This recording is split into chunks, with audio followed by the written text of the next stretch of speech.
What if everything you've ever seen is only a sliver of what's truly there? Not a deception, not a trick, but a veil, thin, familiar, and heavy with silence. You walk through your day with open eyes, yet something inside remains blind, a quiet blindness, one that doesn't cry out because it believes this is all there is. You wake up, you check the clock, you know what needs to be done. You've read the books, followed the steps, said the words, but there's still a distance, a soft ache that whispers, I should feel more connected than this.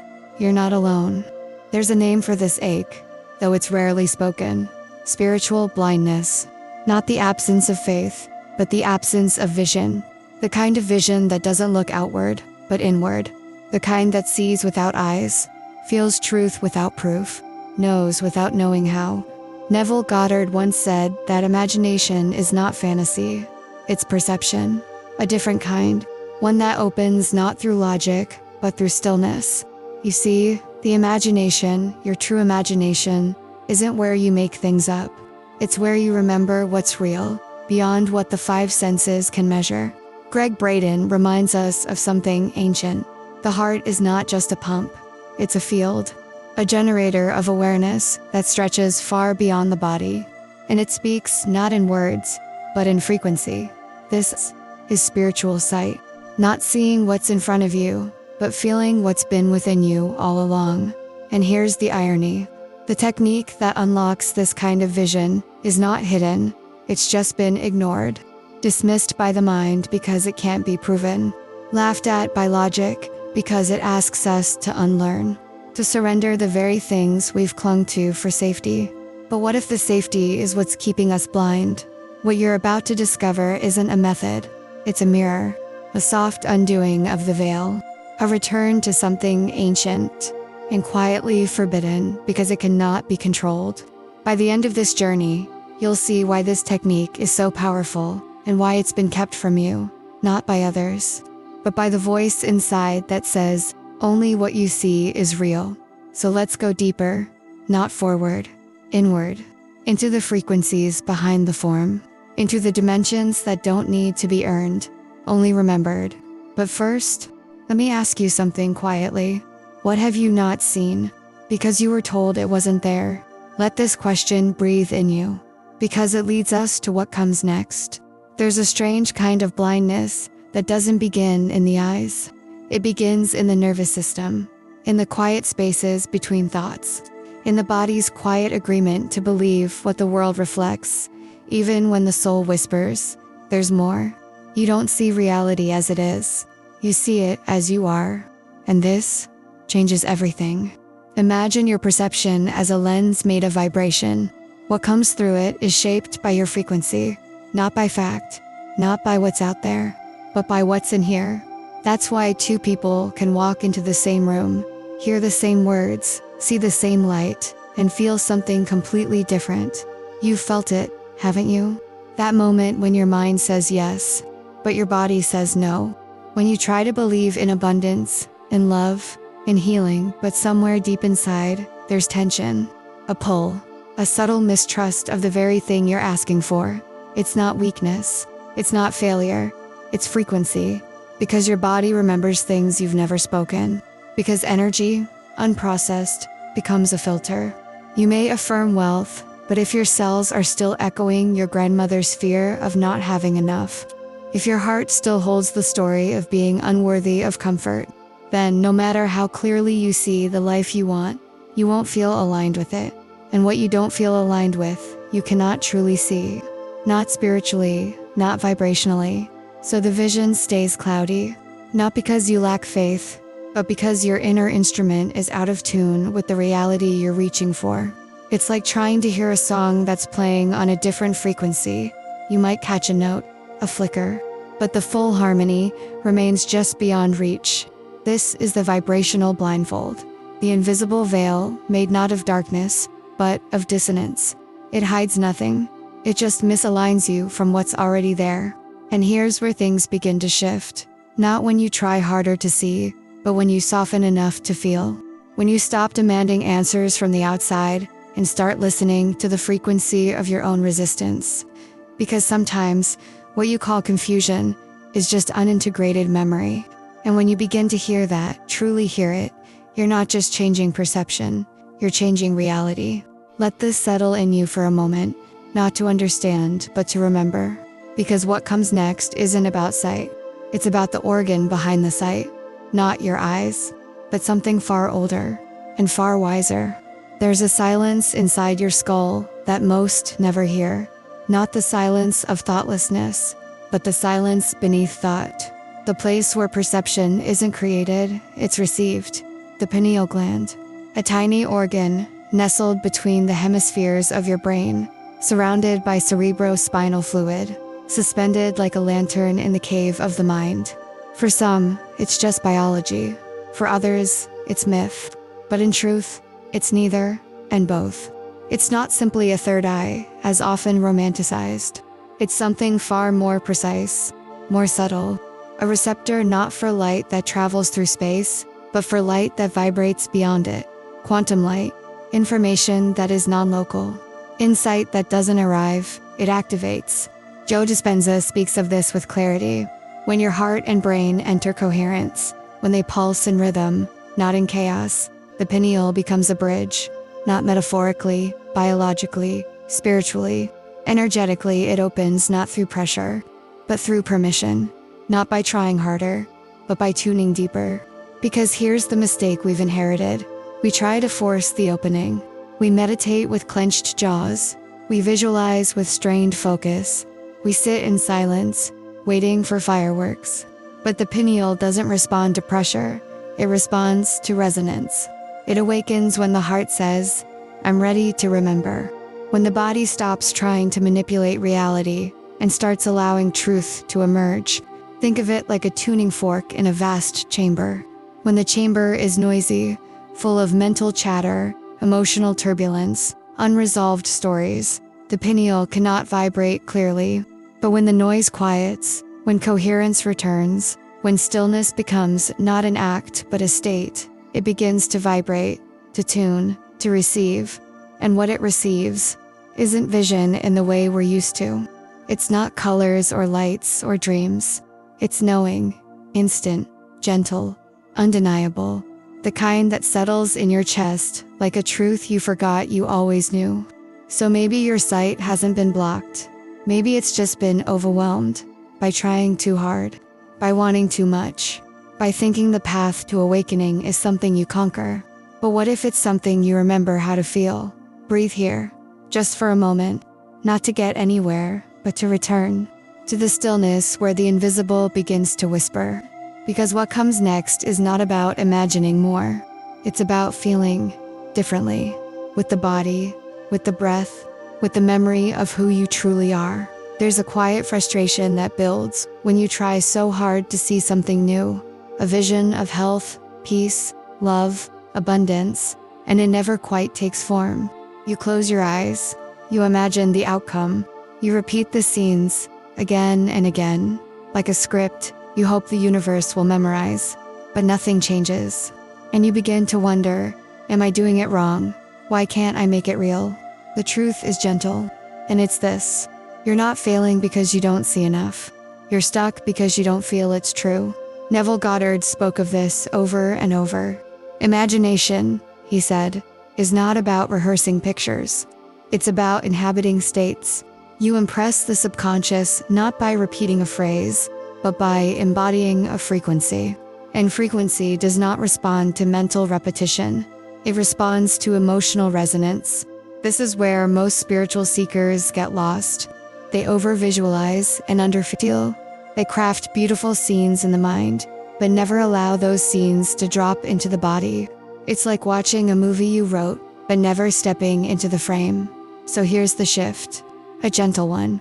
Don't try to see it happening. Instead, become the one it has already happened to. Feel the aftermath, the exhale, the softness that lives after the miracle.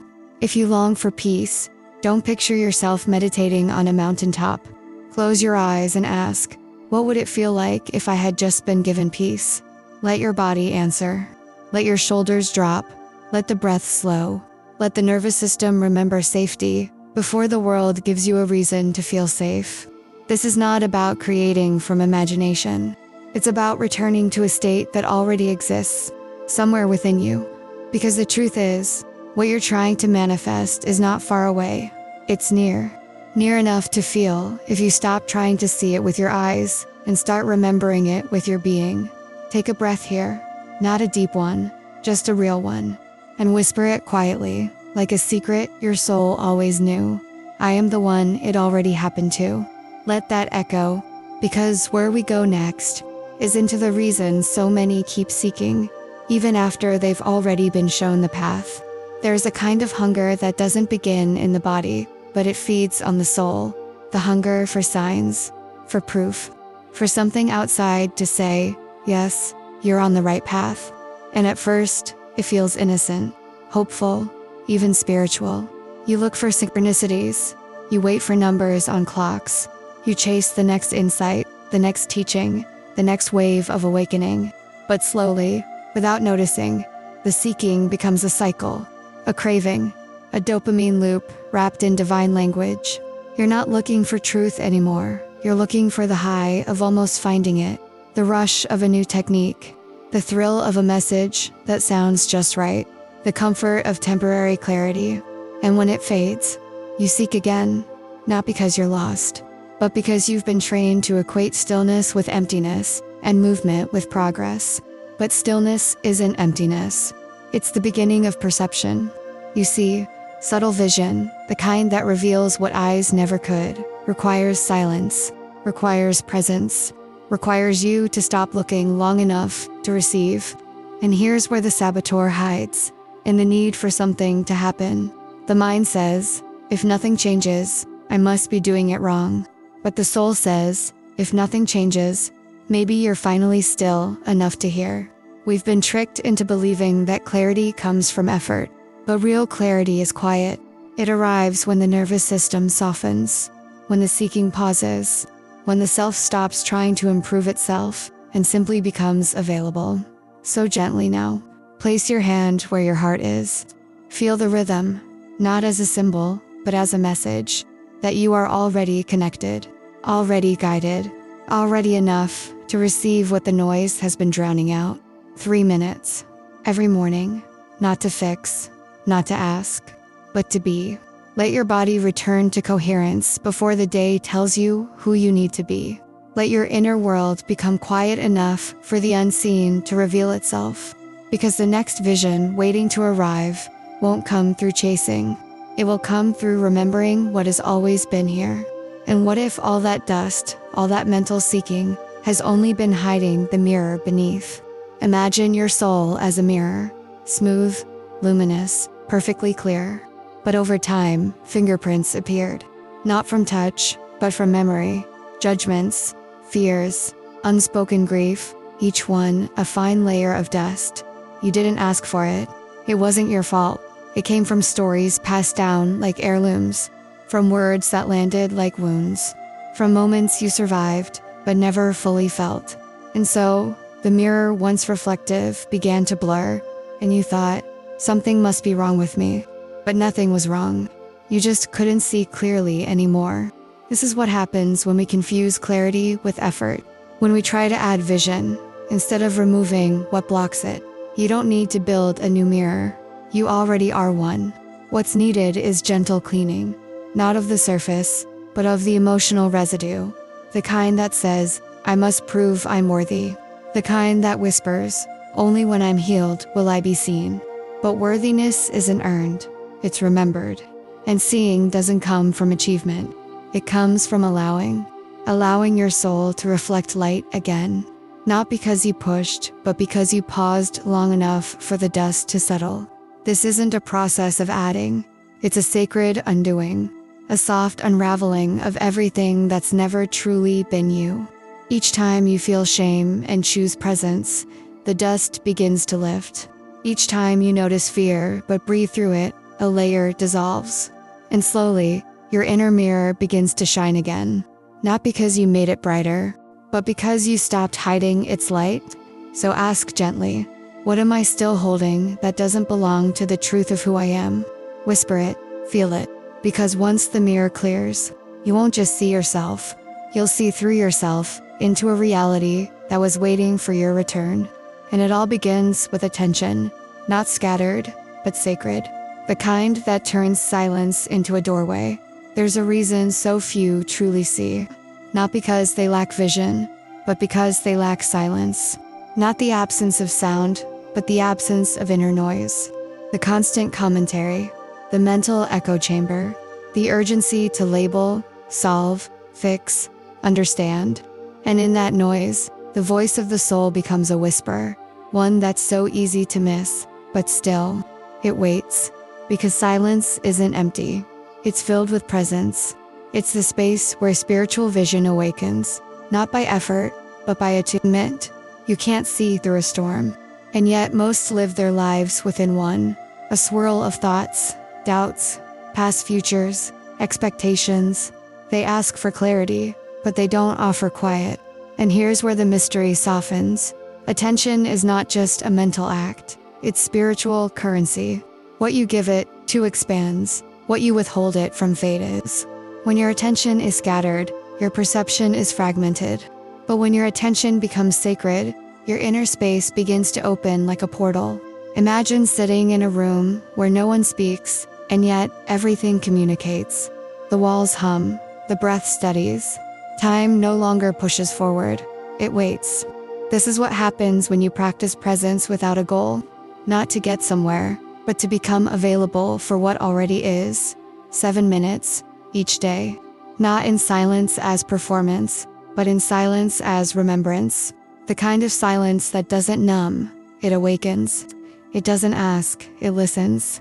And in that listening, you begin to feel a shift. Not loud, but unmistakable. It's like finding the thread of a forgotten song and following it inward.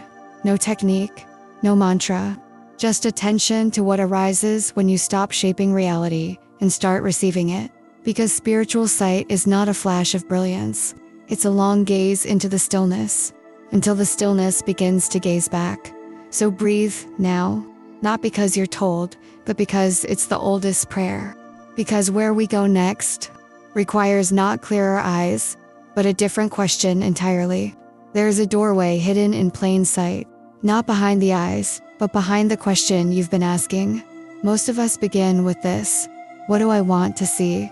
It sounds innocent, intentional, even spiritual, but it carries within it a subtle distortion. The assumption that vision is something to be earned, created, or revealed after effort.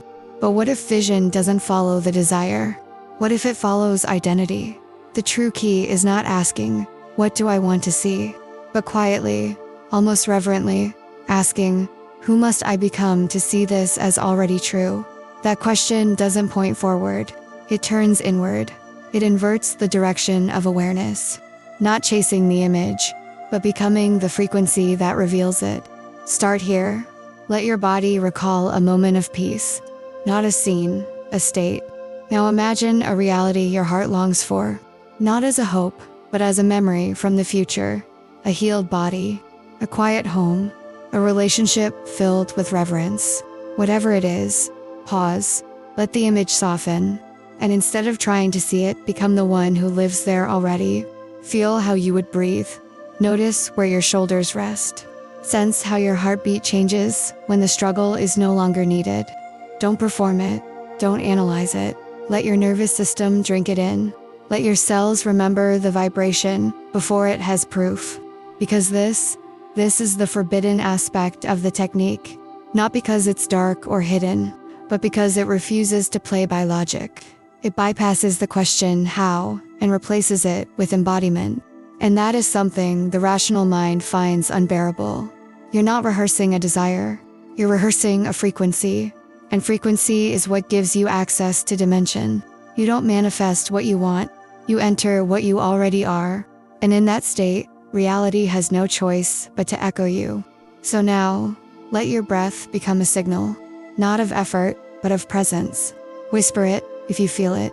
I no longer ask for proof.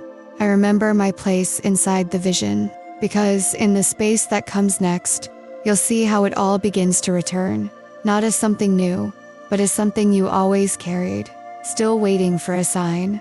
What if this, right here, this moment of breath and remembering, is the sign? Not the kind that flashes in the sky, not the kind that makes the world pause, but the kind that arrives silently, in the exact moment you stop needing to be convinced. So many spend their lives asking for a signal, as if confirmation lives outside them, as if something must prove that what they feel, what they know in the marrow, is allowed to be true. But what if the real shift happens when you stop scanning the world and begin turning the gaze inward? Because maybe the reason you haven't seen it yet isn't because it wasn't there, but because it didn't match the version of yourself you were still carrying. So let's pause for a breath, not for drama, but for intimacy. And in that breath, ask this quietly: what have I been blind to, simply because it didn't fit my current identity? Let the question ripple. No need to answer it. Let it echo. Because when the mirror clears, when the signal stops being something you wait for and starts being something you recognize, you don't just open your eyes, you begin to see differently. And if something in you stirred, not because of what was said, but because of what was remembered, then let that part of you keep walking with this. Let it continue receiving. Let it stay in the frequency that made this possible. And yes, if this touched something real, you can stay close to this space. Subscribe, not for me, but for the soul in you that asks to be reminded again and again of who it already is.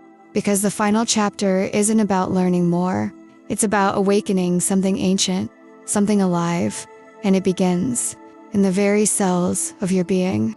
There's a point on the path, quiet, almost imperceptible, where something shifts, not in the world, but in the seer. It's the moment you realize you're not here to observe reality passively, but to shape it through the lens of who you believe yourself to be.